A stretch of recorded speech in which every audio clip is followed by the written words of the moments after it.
Ladies and gentlemen, please join us for a discussion about the future of public health. Please join me in welcoming Dr. Rachel Levine, Secretary of the Pennsylvania Department of Health, Dr. LaQuanda Nesbitt, Director of the DC Department of Health, and joining us via video conference, Dr. Georges Benjamin, Executive Director of the American Public Health Association. And in conversation, we have Reed Wilson, the Hill's National Correspondent. Thank you.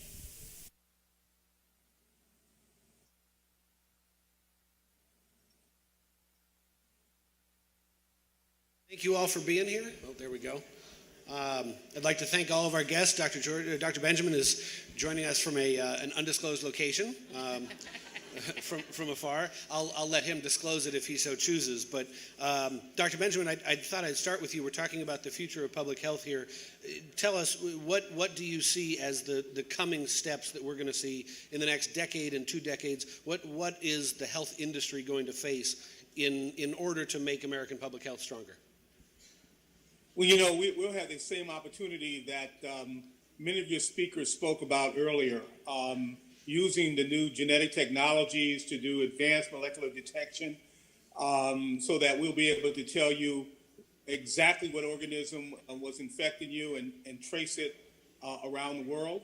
We'll be able to have better food safety, just an absolutely amazing amount of opportunities with the technology that we have today that public health we're able to use. But I also want to emphasize that we also still need to utilize that low-tech stuff, like good hand washing and covering up your nose and mouth when you cough or sneeze, which, quite frankly, continues to be the best innovation we've ever had. Dr. Levine? So thank you for that question. I think that the future of public health is looking beyond the traditional definitions of health and to look at what are called the social determinants of health.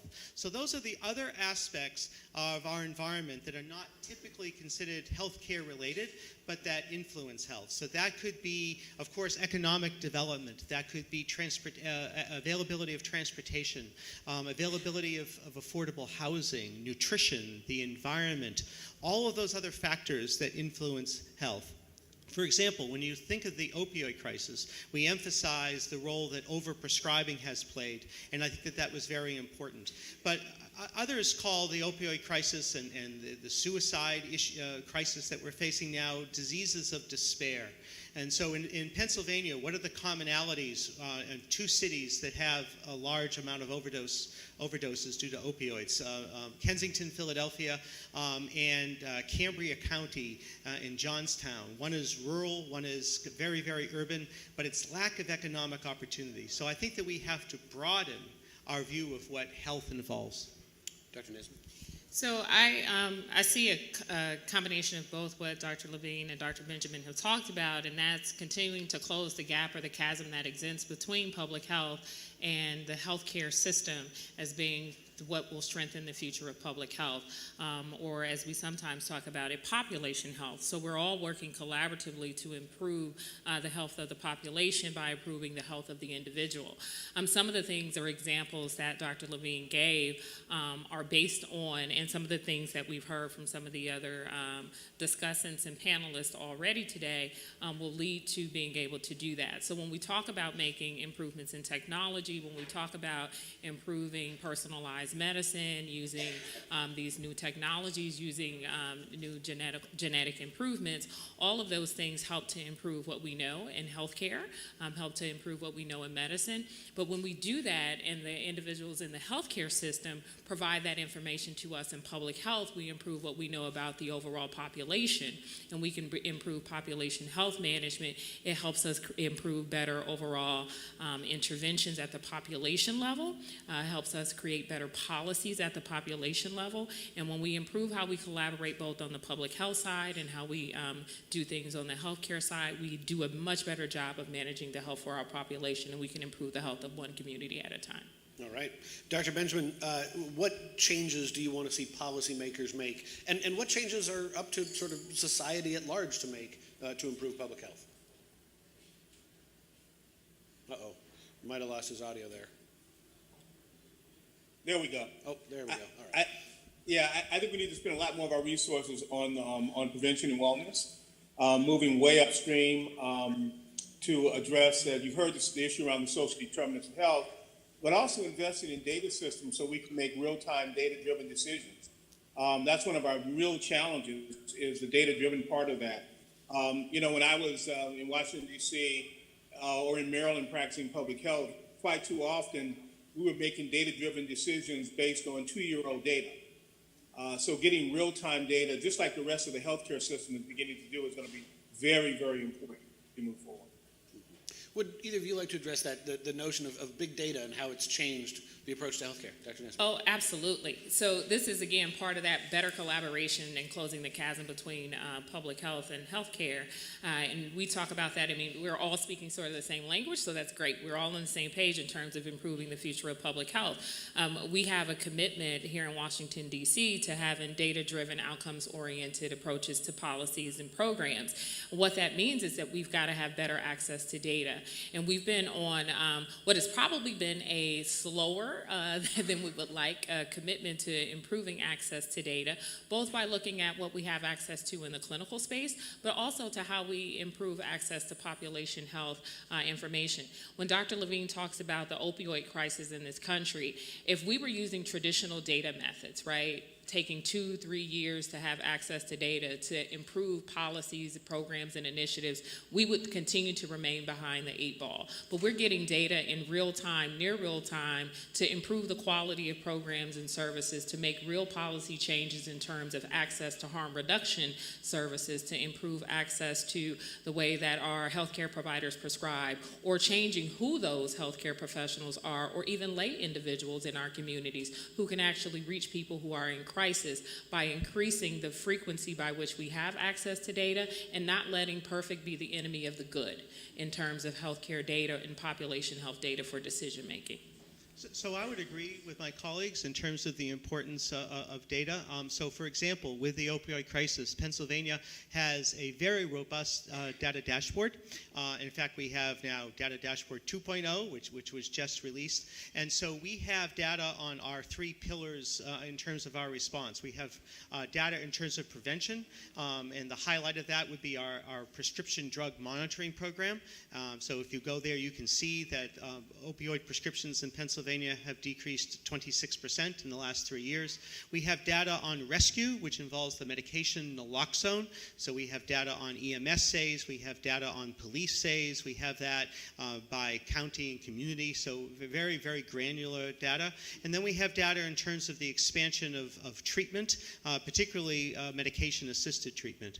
A new program that we have in collaboration with the University of Pittsburgh School of Public Health, sponsored by the Aetna Foundation, are some data about community effects and looking at neonatal abstinence syndrome, looking at the effects of the opioid crisis on families. And so that's all available on our data dashboard, and that informs our strategic policy. Mm-hmm.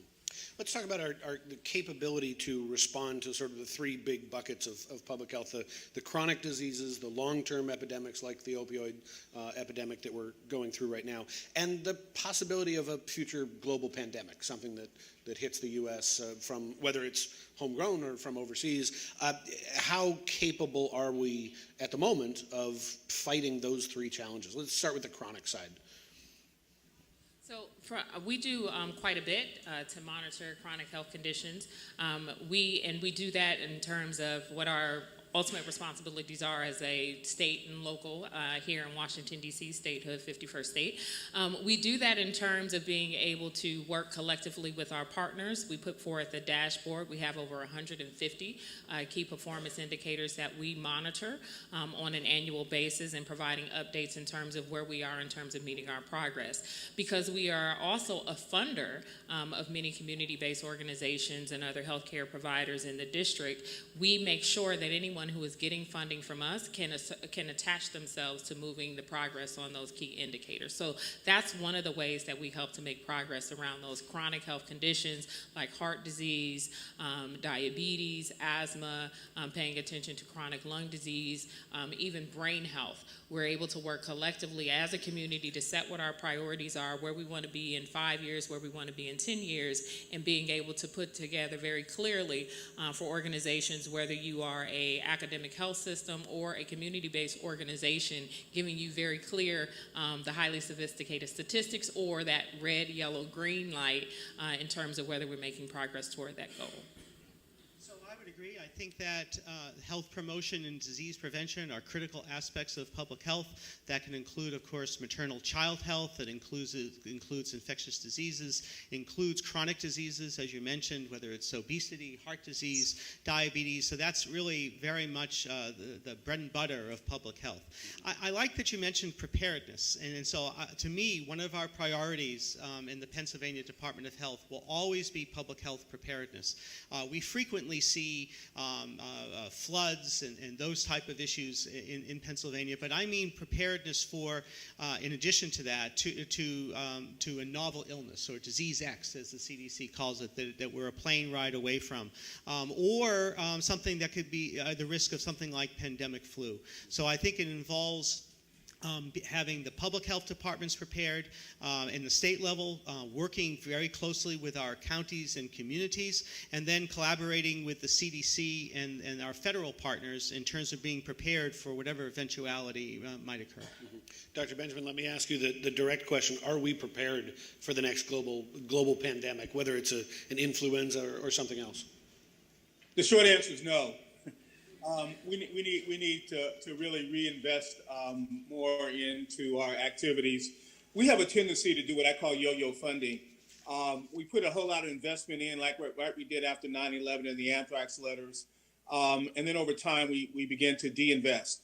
And so right now, while we have this enormous measles outbreak, for example, that you're seeing, the health departments that are handling it are struggling to do that. So we need to begin reinvesting in the workforce. Just like everybody else, we're all getting old, and we're having this transition of the workers that we need to reinvest in. But we also have to reinvest in new technologies. When we had the initial anthrax letters and 9/11, we had many health departments that had rotary phones. Most of them were just getting their first set of computers. Well, obsolescence, of course, has set in. And so we need to reinvest in all of those things. So I worry a lot about it. While we can handle one activity, handling 2 or 3 at one time, which we're continuing to have to do, climate change, a measles outbreak, and pick the next flu outbreak, we would be in trouble. All right. Of course. One of the things that we've done in the district is be able to look at preparedness through the lens of resilience. And we look at resilience from the perspective of shocks and stressors. And being able to look at it, through the context, we talked a little bit about social determinants of health, but recognizing that in our communities that the residents who face many of the adverse impacts of social determinants of health typically face more stressors. And when we have shocks to our community, whether they be the next emerging infection, influenza, an epidemic, or even anthrax coming to our communities, or a flood that will come to our community, those types of shocks are going to hit communities that live under more chronic stressors. So as there are some cities that are part of 100 Resilient Cities initiatives, DC happens to be one of them, we've approached our Resilient Cities concept, engaging many agencies and organizations that are part of the government and many community partners that are interested in resilience. Most of them came to it initially from a climate change perspective, being committed to helping us from an emergency preparedness and health preparedness framework, being committed to address the populations that face more chronic stressors so that when we have shocks to our community, we are in a much better position to respond. All right. Well, let me open it up to any questions from the floor. We've got just a few minutes left. Anybody have a question for any of the three? Oh, yes, right over here. Sorry.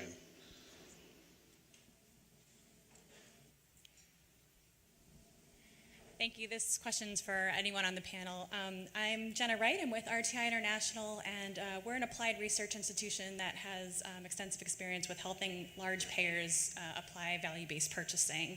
And I'm very interested in comments that were made about how departments of health and even like APHA can be funders or can help synergize this movement toward better service delivery as well as public health. So I was wondering what state health departments and public health professionals in general can do to improve efficiency and outcomes of the healthcare service delivery system at the local level. Thanks. So I'd like to take that question. So we have a large amount of rural hospitals in Pennsylvania, and rural hospitals in Pennsylvania and really throughout the nation are being significantly stressed and are at risk in a traditional fee-for-service model. It's very hard if you're getting paid on a fee-for-service model in rural hospitals to have enough inpatients to be able to support that. And as they pay attention to that, they're not paying attention to the population health issues that Dr. Nesbitt had mentioned. So we have a new rural health model in Pennsylvania, which will transform rural hospitals to a global payment rate. So instead of being paid for fee-for-service, they will basically work under our tutelage with the major insurance companies for a global budget for the year, and then they will have a transformation plan to go from that fee-for-service model to a population health model. This is supported by CMMI, the Center for Medicare and Medicaid Innovation. And we have started that model. It started in January. We have 5 hospitals now working with our payers on that global budget model. We will have 18 by January 2020, and we will have 30 by January 2021. And this is a very innovative model, and we're hoping that with the success of this, that we'll be able to show that these global budget payments can be able to be one of the factors to save rural hospitals in Pennsylvania and hopefully throughout the nation. All right, we got time for one more quick one, if anybody's got one. We saw one more over here. Hi, my name is Victoria Laredo, and I work for Palantir Technologies. So this is a question for the entire panel. You speak about the importance of data access. I'm wondering how you're also thinking about the data's quality and accuracy and any initiatives you're taking to ensure that that is in place. So we have embedded in our infrastructure lots of mechanisms for data quality, beginning with the types of people that we hire, who are very skilled in terms of their qualifications. We hire many people at the doctoral level, in terms of entry level people. So we find that many of the staff in our health departments have the same level of qualifications as many people in think tanks and many research firms, et cetera. We pride ourselves on being an academic health department, and in terms of the quality of the people in our staff, they actually publish in peer-reviewed journals, and they partner with academic institutions. So that's a piece on data quality, both from the statistical analysis, doing GIS, and all of those other things. The other part of it is in terms of the types of analysis that people want to do. There's the things that you can do that are types of descriptive epi versus trying to do secondary analysis, people who want to make inferences, causality, association. We get lots of requests for this is a cancer cluster, this is a cancer cluster. Governments are asked to do those types of things all of the time, and that's a part of a lot of the communication that happens with communities is where you have to put some of those barriers up. The other things around big data, data analytics, how much data you put out for open data. We often find ourselves in a position to have to be consultants around how people who don't have backgrounds in health and public health, but who are very good as data analysts, data scientists, are making inferences around health data. So when we talk about data quality, I think the risk for the quality of how data is used increases when data comes out of healthcare organizations and state government organizations versus the risk of data quality being intrinsic to the organization. All right. Well, Dr. Nesbitt, Dr. Levine, and Dr. Benjamin, thank you all so much for taking the time. And thank you.